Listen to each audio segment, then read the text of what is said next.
Hello दोस्तों, दृष्टि IAS के इन डेप्थ प्रोग्राम में एक बार फिर से आपका स्वागत है। मैं हूं गीतांजलि। अभी हाल ही में ओरियन स्पेसक्राफ्ट एक बार फिर से चर्चा में आ गया है, क्योंकि आर्टेमिस मिशन का जो पहला चरण लॉन्च किया गया था वह पूरा हो गया है। और आर्टेमिस मिशन का पहला चरण जैसे ही अभी पूरा हुआ है, इसके बाद इसके दूसरे चरण की ओर बढ़ने की शुरुआत हो चुकी है अमेरिका के द्वारा। तो आइए आज हम इसी विषय पर चर्चा करने वाले हैं। चूंकि आर्टेमिस मिशन में स्पेसक्राफ्ट कौन सा इस्तेमाल किया गया है, ओरियन स्पेसक्राफ्ट, तो आज जो चर्चा का मुख्य आधार होगा वह होगा ओरियन स्पेसक्राफ्ट। क्योंकि हम देखेंगे कि आखिर ओरियन स्पेसक्राफ्ट में ऐसी क्या खासियत है, इसके मुख्य भाग कौन कौन से, इसका उद्देश्य क्या है, जिसकी वजह से इसका इस्तेमाल आर्टेमिस मिशन में किया गया है।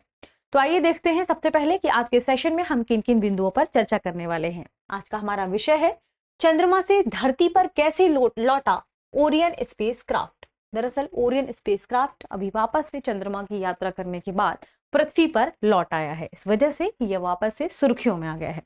आइए देखते हैं कि आज हमारे चर्चा के बिंदु कौन कौन से होंगे। सबसे पहले देखेंगे खबर कहां से ली गई है, इसके बाद यह स्पेसक्राफ्ट चर्चा में क्यों आ गया है, फिर समझेंगे ओरियन स्पेसक्राफ्ट के बारे में, यह क्या है, इसका उद्देश्य क्या है, इसके प्रमुख भाग या इंपॉर्टेंट पार्ट्स कौन कौन से हैं।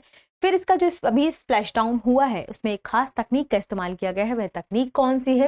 इसके बाद समझेंगे आर्टेमिस मिशन और ओरियन स्पेसक्राफ्ट के बारे में। दरअसल आर्टेमिस मिशन में ओरियन स्पेसक्राफ्ट को क्यों लिया गया है और यह किस हद तक इसमें सहायता करने वाला है। फिर अमेरिका के उन मिशन के बारे में चर्चा करेंगे या जानेंगे जो इससे पहले अमेरिका के चंद्रमा मिशन से संबंधित हैं, यानी अपोलो मिशन के बारे में। फिर आज के सेशन पर आधारित हमारा प्रश्न होगा जिसका जवाब आपको कमेंट सेक्शन में देना है। आइए सबसे पहले देखें खबर द इंडियन एक्सप्रेस में प्रकाशित की गई थी। खबर थी Orion splash down significance of NASA's Artemis first mission. तो दरअसल नासा का जो आर्टेमिस फर्स्ट मिशन अभी लॉन्च हुआ था कुछ दिन पहले, यह अपनी सफलता को प्राप्त कर चुका है, यानी इसका जो पहला मिशन है वह सफल हो चुका है। इसमें ओरियन स्पेसक्राफ्ट का इस्तेमाल किया गया था। तो आज के सेशन में हम इसी स्पेसक्राफ्ट पर चर्चा करने वाले हैं। इसके साथ ही जानेंगे हम आर्टेमिस मिशन के बारे में कि यह क्या है, क्योंकि इसमें तीन चरणों में लॉन्च होने वाला है, इसे 3 चरणों में यहाँ पर संपन्न किया जाएगा। तो इसके बारे में भी समझेंगे और फिर जानेंगे अपोलो मिशन के बारे में। तो आइए सबसे पहले देखते हैं कि आखिर यह खबर सुर्खियों में क्यों आ गई है और इसकी चर्चा में बने रहने का मुख्य कारण क्या है। तो अभी हमने जाना, इस पर हमने चर्चा भी की कि ओरियन स्पेसक्राफ्ट चंद्रमा के चारों ओर यात्रा कर पृथ्वी पर वापस लौट आया है। और पृथ्वी पर इसका जो स्प्लैश डाउन हुआ है वह कहां पर हुआ है, मैक्सिको के कैलिफोर्निया में। और कैलिफोर्निया में कहां पर, प्रशांत महासागर में।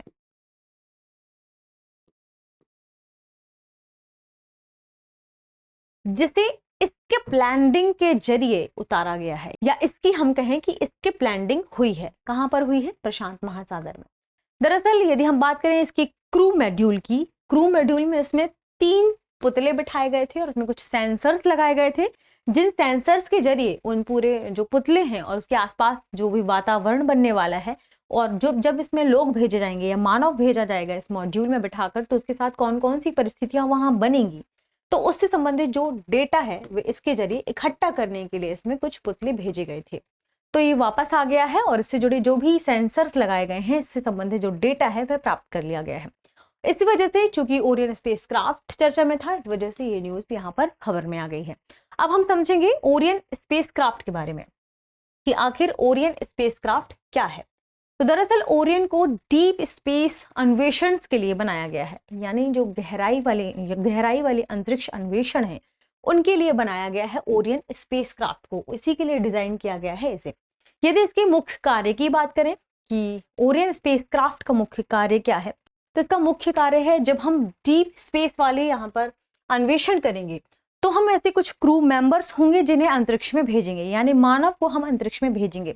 तो मानव को सफलतापूर्वक अंतरिक्ष में भेजने के साथ उन्हें वापस पृथ्वी पर सफलतापूर्वक सही सलामत वापस लाने के लिए ही जिस स्पेसक्राफ्ट का इस्तेमाल किया जाएगा या जिसकी मदद ली जाएगी नासा के जरिए, उसे ही कहा गया है ओरियन स्पेसक्राफ्ट। तो ओरियन स्पेसक्राफ्ट का मुख्य कार्य क्या है, अंतरिक्ष यात्रियों को अंतरिक्ष में ले जाना, फिर सुरक्षित रूप से पृथ्वी पर लाना, इसका यह मुख्य कार्य है। और इसी उद्देश्य के लिए ओरियन स्पेसक्राफ्ट को डिजाइन भी किया गया है, खासकर किसके लिए, जो डीप स्पेस से संबंधित अन्वेषण होगी उसी के लिए इसे डिजाइन किया गया है। किसने डिजाइन किया है, नासा ने। यदि इसके पहले उड़ान की बात करें, इसके पहले सफल परीक्षण की बात करें तो वर्ष 2014 में इसका पहला सफल परीक्षण हुआ था। इसमें मुख्यतः 3 भाग हैं। 3 में से इसमें जो शीर्ष पर भाग है उसे कहा जाता है लॉन्च अबॉर्ट सिस्टम। इसे हम एक इमेज के जरिए देख लेते हैं। यह जो हिस्सा है यह है लॉन्च अबॉर्ट सिस्टम। इसके बाद जो यह बीच में हिस्सा है इसे कहा जाता है क्रू मॉड्यूल। इसके बाद जो अंतिम हिस्सा है, यह निचला हिस्सा है, इसे कहा जाता है सर्विस मॉड्यूल। दरअसल इनके भी अपने अपने कार्य होते हैं। इसे शीर्ष भाग के रूप में जाना जाता है और इसे कहते हैं लॉन्च अबॉर्ट सिस्टम, जिसका हम अभी पूरे सेशन में शॉर्ट फॉर्म यूज करेंगे LAS। ये शीर्ष भाग पर है लॉन्च अबॉर्ट सिस्टम। इसके बाद केंद्र में यानी बीच में हमने देखा क्रू मॉड्यूल और लास्ट में यानी जो सबसे अंतिम वाला सिरा था उसे क्या कहा गया है, सर्विस मॉड्यूल। इसके 3 पार्ट हैं और तीनों पार्ट काफी महत्वपूर्ण हैं। यदि हम बात करें LAS के बारे में, तो जब ऐसा जाना जाता है लॉन्चिंग के समय ऐसा महसूस किया जाता है, यानी जब लॉन्च किया जाता है स्पेसक्राफ्ट को, तो ऐसा यदि ऐसा महसूस हो कि वहां पर जो स्थितियां हैं वे आपातकालीन स्थिति हैं, तो ऐसे में LAS वाला हिस्सा वो मिली सेकेंड्स के भीतर सक्रिय हो जाता है और अलग हो जाता है। इसका मुख्य कार्य क्या है, जो चालक दल वाला क्रू मॉड्यूल है उसको सुरक्षित करना, क्रू मॉड्यूल को सुरक्षित करना इसका मुख्य कार्य है।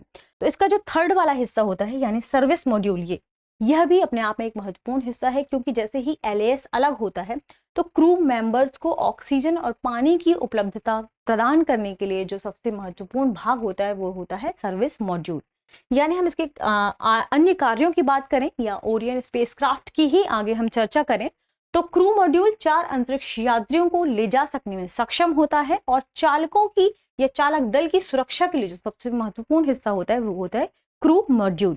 और सर्विस मॉड्यूल का कार्य भी हमने देखा कि सर्विस मॉड्यूल रॉकेट से जुड़ा होता है और ये जो चालक दल वाला क्रू मॉड्यूल होता है यानी बीच वाला हिस्सा, उसमें पानी और ऑक्सीजन सपोर्ट के लिए इसका इस्तेमाल किया जाता है। यदि हम बात करें जब LAS अलग होता है यानी इसका पहला वाला हिस्सा जब अलग होता है तो क्रू मेंबर्स को सपोर्ट की बात करें तो उसमें पानी और ऑक्सीजन कौन प्रोवाइड कराता है, यह सर्विस मॉड्यूल। सर्विस मॉड्यूल में यह ऊर्जा कैसे आती है या कैसे यह प्रोपल्सन का काम करता है, तो दरअसल सर्विस मॉड्यूल में लगे होते हैं 4 सोलर पैनल, जिन्हें आप देख भी पा रहे होंगे। ये 4 सोलर पैनल ही यहाँ पर एनर्जी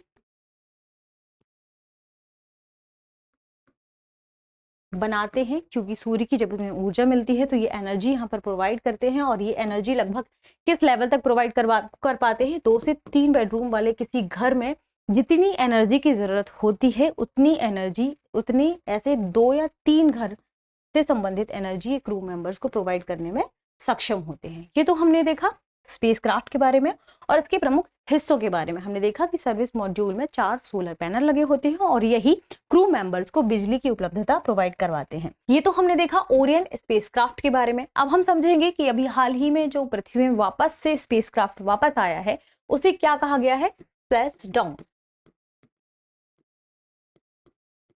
तो इस स्प्लैश डाउन की घटना को कैसे देखा जाता है, इसकी क्या प्रक्रिया है, इसके बारे में समझेंगे।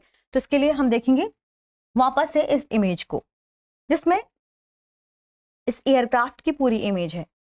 यहां पर यदि हम स्प्लैश डाउन की घटना को समझें तो जैसे ही ये स्पेसक्राफ्ट चंद्रमा की कक्षा के बाद अंतरिक्ष में प्रवेश करता है, तो अंतरिक्ष में जब ये प्रवेश करता है तो ऐसा माना जाता है कि लगभग 40,000 किलोमीटर, इससे भी अधिक प्रति घंटे की रफ्तार से यह अंतरिक्ष में प्रवेश करता है। तो इतनी अधिक जब रफ्तार से प्रवेश करता है तो इसके बाद क्या होता है, जैसे ही यह पृथ्वी के वायुमंडल में आता है तो इसका यह हिस्सा हट जाता है, यानी यह हिस्सा इससे छूटकर अलग हो जाता है। यहां पर महत्वपूर्ण कौन सा हिस्सा है, क्रू मॉड्यूल। तो जब जैसे ही यह पृथ्वी के वायुमंडल में प्रवेश करता है, यह वाला हिस्सा पहले ही निकल चुका होता है अंतरिक्ष से पृथ्वी के वायुमंडल में प्रवेश करने के दौरान। यह हिस्सा होता है जो महत्वपूर्ण होता है, जिसमें क्रू मेंबर्स बैठे होते हैं, तो इसकी लैंडिंग कराना ही काफी महत्वपूर्ण होता है। तो जैसे ही यह पृथ्वी के वायुमंडल में प्रवेश हुआ अंतरिक्ष में, ये वाला हिस्सा निकल गया। इसके प्रवेश के बाद इसमें कुछ पैरासूट लगे होते हैं, ऐसा माना जाता है कि लगभग 3 पैरासूट लगे होते हैं। तो जैसे ही ये पृथ्वी के, यदि हम सतह की बात करें तो सतह से जैसे 8 से 9 किलोमीटर ऊपर होता है तब इसके पैरासूट खुल जाते हैं, और इस पैरासूट के खुलने के बाद इसकी लैंडिंग कहाँ हुई है, प्रशांत महासागर में। और इसी घटना को क्या कहा गया है कि इसका स्प्लैश डाउन। तो स्प्लैश डाउन की घटना हमने समझ ली। अब यहाँ पर महत्वपूर्ण है कुछ तथ्य। दरअसल जैसे ही ये पृथ्वी के वायुमंडल में प्रवेश करता है तो इसकी जो सतह है उसमें काफी घर्षण महसूस होता है। इस घर्षण और दबाव के कारण ऐसा अनुमान लगाया जाता है कि इसकी सतह को लगभग 3000 अंश सेल्सियस का तापमान सहन करना पड़ता है। अब यहाँ पर महत्वपूर्ण यह है कि इतने अधिक तापमान से हम इस स्पेसक्राफ्ट की रक्षा कैसे करें या सुरक्षा कैसे करें। तो वैज्ञानिकों ने इसके लिए क्या तकनीक अपनाई है कि इसकी जो स्पेसक्राफ्ट है उसमें बेहतरीन तरीके की कोटिंग कर दी गई है, और कोटिंग की वजह से यह जो स्पेसक्राफ्ट है इतना सक्षम हो चुका है कि ये 3000 अंश सेल्सियस का जो तापमान है वह सहन करने में यहाँ पर सक्षम है। तो इस पूरी घटना के बारे में हमने देखा कि ये स्पेसक्राफ्ट चंद्रमा के ऑर्बिट से अंतरिक्ष में प्रवेश करता है। इसके बाद फिर जब इसमें प्रवेश करने के बाद यह पृथ्वी के वातावरण में या धरती के वातावरण में प्रवेश करता है तो जिसका क्रू मॉड्यूल होता है, क्रू मॉड्यूल ही महत्वपूर्ण होता है, उसी में मेंबर्स बैठे होते हैं। तो क्रू मॉड्यूल को पैराशूट की सहायता से यहाँ पर लैंड करवा लिया जाता है। इनकी यहाँ पर लैंडिंग की जाती है। कहाँ पर होती है? प्रशांत महासागर में। इसे ही एक खास लैंडिंग के रूप में जाना जाता है। ये हमने देखा स्प्लैश डाउन की घटना। अब यहाँ पर महत्वपूर्ण है आर्टेमिस मिशन और आर्टेमिस मिशन में ओरियन स्पेसक्राफ्ट। तो यहाँ पर हम समझेंगे आर्टेमिस मिशन में ओरियन स्पेसक्राफ्ट क्यों इतना महत्वपूर्ण है। तो दरअसल आर्टेमिस मिशन को 3 भागों में लॉन्च किया जाएगा, आर्टेमिस फर्स्ट, आर्टेमिस सेकंड और आर्टेमिस थर्ड। ये महत्वपूर्ण हिस्सा है क्योंकि इसमें एक महिला के साथ कुछ क्रू मेंबर्स को चंद्रमा में भेजा जाएगा। दूसरे हिस्से के रूप में कुछ क्रू मेंबर्स को भेजा जाएगा, वहां पर वे जाकर सैंपल्स इकट्ठे करेंगे और कुछ जो भी भूगर्भिक वहां पे घटनाएं हैं उनके बारे में जो भी सैंपल्स होंगे उन्हें भी इकट्ठा करके लेकर आएंगे। तो यहाँ पर जो पहला चरण आर्टेमिस का पूरा हुआ है वह अभी पूरा हुआ है, जिसके जरिए ओरियन स्पेसक्राफ्ट को चंद्रमा के चारों ओर यहाँ पर परिक्रमा करने के लिए भेजा गया था, और यही इसकी अभी सफलता भी नासा को मिली है। यदि हम बात करें आर्टेमिस फर्स्ट को, तो दरअसल जो ओरियन स्पेसक्राफ्ट है यह आर्टेमिस फर्स्ट का एक प्रायोगिक चरण है, एक प्रायोगिक मिशन के रूप में इसे देखा गया है। तो जब हम कैप्सूल में इंसानों को चंद्रमा तक भेजेंगे तो भविष्य में इस मिशन को लेकर कौन कौन सी कठिनाई हो सकती हैं, इनका सामना कैसे किया जाएगा, इसकी जांच के लिए ही यहाँ पर ओरियन स्पेसक्राफ्ट का इस्तेमाल किया गया है। और इस पूरी चरण को क्या कहा गया है? Artemis first. एक चालक दल जब आर्टेमिस सेकंड के जरिए चंद्रमा के चारों तरफ जाएगा, उससे संबंधित जो डेटा इकट्ठा करेगा उसे कहा जाएगा आर्टेमिस सेकंड मिशन। और आर्टेमिस थर्ड मिशन यानी कुछ वर्षों के बाद उसके बाद भेजा जाएगा, जिसमें एक महिला सहित अंतरिक्ष यात्रियों को चंद्रमा पर ले जाया जाएगा। तो ये हो गया आर्टेमिस मिशन। क्या आर्टेमिस मिशन के अंतर्गत क्या क्या करने वाला है नासा। यदि इसमें ओरियन स्पेसक्राफ्ट की बात करेंगे हम, तो हमने देखा कि इसमें कैसे ओरियन स्पेसक्राफ्ट काम करेगा, इसमें कौन कौन से हिस्से होंगे और कैसे इसमें यहाँ पर महत्वपूर्ण मदद करने वाला है। दरअसल यहाँ पर आर्टेमिस मिशन को, ओरियन स्पेसक्राफ्ट को इतना महत्वपूर्ण क्यों माना गया है? तो दरअसल मिशनों की एक पूरी श्रृंखला है जिसके बारे में हमने चर्चा भी की, जिसमें फर्स्ट सेकंड थर्ड तीनों मिशन शामिल हैं, या तीनों हिस्से इसमें शामिल हैं। लेकिन इसके साथ साथ कुछ और भी यहाँ पर मिशन संचालित किए जाएंगे नासा के द्वारा, जिसमें न केवल मनुष्यों को चंद्रमा पर वापस ले जाने और वापस लाने की भूमिका होगी, जबकि कुछ डीप स्पेस यहाँ पर अन्वेषण किए जाएंगे, जहां पर पूरी दुनिया में अंतरिक्ष में क्या क्या मौजूद है, अंतरिक्ष में कौन कौन सी संभावनाएं हैं, इसके बारे में भी यहाँ पर पता लगाया जाएगा। इसके लिए भी इस स्पेसक्राफ्ट का इस्तेमाल किया जाएगा। इसलिए ओरियन स्पेसक्राफ्ट आर्टेमिस मिशन के लिए काफी महत्वपूर्ण हो जाता है। यानी गहरे अंतरिक्ष अन्वेषण के लिए जो चंद्रमा है उसका कैसे लॉन्च पैड का इस्तेमाल किया जाएगा, इसमें कौन कौन से खतरे होंगे, या चंद्रमा का जब लॉन्च पैड के रूप में इस्तेमाल किया जाएगा तो यहाँ पर कौन कौन सी संभावनाएं होंगी, इसकी क्षमता की जांच करने के लिए भी आर्टेमिस मिशन का इसमें इस्तेमाल किया जाएगा। साथ ही यहाँ पर ओरियन स्पेसक्राफ्ट इसमें कैसे सहायता करेगा यह भी इसमें महत्वपूर्ण हो जाता है। यानी भविष्य से संबंधित जो भी मिशन है इसके लिए इसका इस्तेमाल किया जाएगा। अब हम जानेंगे अपोलो मिशन के बारे में। तो दरअसल आज से यदि हम बात करें, अभी जो हाल ही में आर्टेमिस मिशन हुआ है इसमें लगभग 50 साल पहले अपोलो मिशन की शुरुआत हुई थी। अपोलो मिशन में लगभग 5 से 6 यहाँ पर मिशन लॉन्च किए गए थे, जिसमें सबसे महत्वपूर्ण माना जाता है अपोलो 11 को और उसके बाद अपोलो 17 को। दरअसल अपोलो 11 वह मिशन था जिसने मानव को चंद्रमा पर पहली बार कदम रखने में सक्षम बनाया था। इसके साथ ही अपोलो 17 चंद्रमा पर अंतिम मानव मिशन के रूप में भी जाना जाता है। यानी 1969 से जब अपोलो 11 की शुरुआत हुई उसके बाद से लगभग 6 मिशन लॉन्च किए गए थे, जिसमें अपोलो 17 इसके बाद अंतिम वह मिशन माना जाता है जहां पर मानव पहुंचा था चंद्रमा में। ये हमने देखा अपोलो मिशन के बारे में। इससे जुड़े कुछ और भी तथ्य हैं जो आपके लिए जानना जरूरी है। अपोलो 17 एक 12 दिवसीय मिशन था जो 17 से 19 दिसंबर के मध्य यहाँ उस समय लॉन्च किया गया था। यह चंद्रमा पर अंतिम मानव अभियान भी कहा जाता है। तो मुख्यतः 2 उद्देश्य थे। क्या, एक तो यहाँ पर सैंपल इकट्ठा करना, दूसरा जो भूगर्भीय गतिविधियां हैं वहां पर जो ज्वालामुखी से संबंधित विस्फोटक जो ज्वालामुखी है उसके बारे में पता लगाना, ये इसके महत्वपूर्ण उद्देश्य थे। इसके साथ ही इसके बारे में एक और महत्वपूर्ण बात यह है, यानी अपोलो 17 के बारे में यदि हम बात करें तो यह ऐसा पहला अपोलो मिशन था जिसे रात में लॉन्च किया गया था। इसके साथ एक महत्वपूर्ण तथ्य क्या है कि किसी वैज्ञानिक को पहली बार चंद्रमा पर चलने की अनुमति इसी के जरिए प्राप्त हुई थी। ये तो हमने देखा अपोलो मिशन के बारे में। अब आज के पूरे सेशन पर आधारित हमारा सवाल देखते हैं। सवाल है, निम्नलिखित में से कौन सा से कथन अपोलो 17 मिशन के बारे में सही है या है? कथन क्या है? यह एक 12 दिवसीय अमेरिकी मिशन था। दूसरा, इसने किसी वैज्ञानिक को पहली बार चंद्रमा पर चलने की अनुमति दी थी। कूट है केवल एक, केवल दो, एक और दो, दोनों, ना तो एक और ना ही दो। तो आज के सेशन में इतना ही। मिलते हैं नए विषय के साथ, नए टॉपिक के साथ। तब तक पढ़ते रहिए, रिवीजन करते रहिए। शुक्रिया।